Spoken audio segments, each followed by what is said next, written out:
À première vue, on se croirait dans le cabinet d'un ophtalmologue, mais le médecin se trouve loin, hors des Vosges. En fait, nous sommes dans l'arrière-boutique d'un opticien Épinal qui récemment s'est équipé d'une machine de téléconsultation avec une table d'examen connectée et pilotée à distance.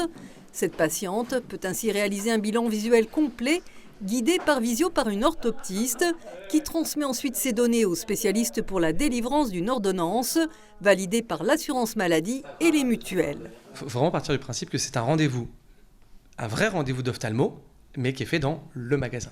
C'est-à-dire que tout ce qui est fond d'œil, pression intra-oculaire, donc pression de l'œil, fond d'œil, découverte de certaines pathologies, toutes les machines que vous avez pu voir tout à l'heure, tout ça permet de diagnostiquer ce type de maladie, permet de faire ça comme un vrai cabinet d'ophtalmologiste.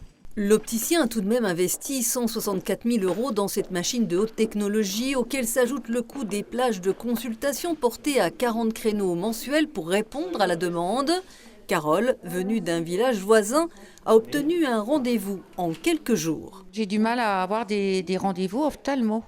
Il faut compter presque un an. Donc, quand j'ai su que Cyril avait les machines et je pouvais avoir une téléconsultation, j'ai demandé et j'ai eu le rendez-vous en 15 jours. Il y a vraiment une différence entre la partie médicale de l'examen de vue et la partie paramédicale du magasin d'optique. Voilà. C'est une machine que moi, je n'ai pas le droit de toucher, je n'ai pas le droit de l'exploiter.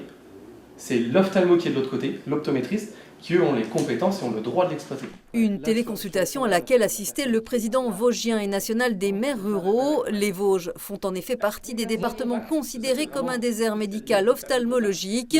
Et cette téléconsultation pourrait bien pallier le manque cruel de spécialistes.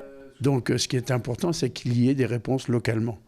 Et s'il y a une réponse sur Épinal, ça peut une réponse supplémentaire par rapport à ceux qui sont installés, mais qui sont saturés, ça peut être vraiment très intéressant. Il y a tout de même quelques restrictions pour bénéficier d'une téléconsultation ophtalmologique, ne pas avoir moins de 16 ans ou plus de 71 ans. Pour l'heure, il n'existe que 3 ou 4 tables connectées dans le département.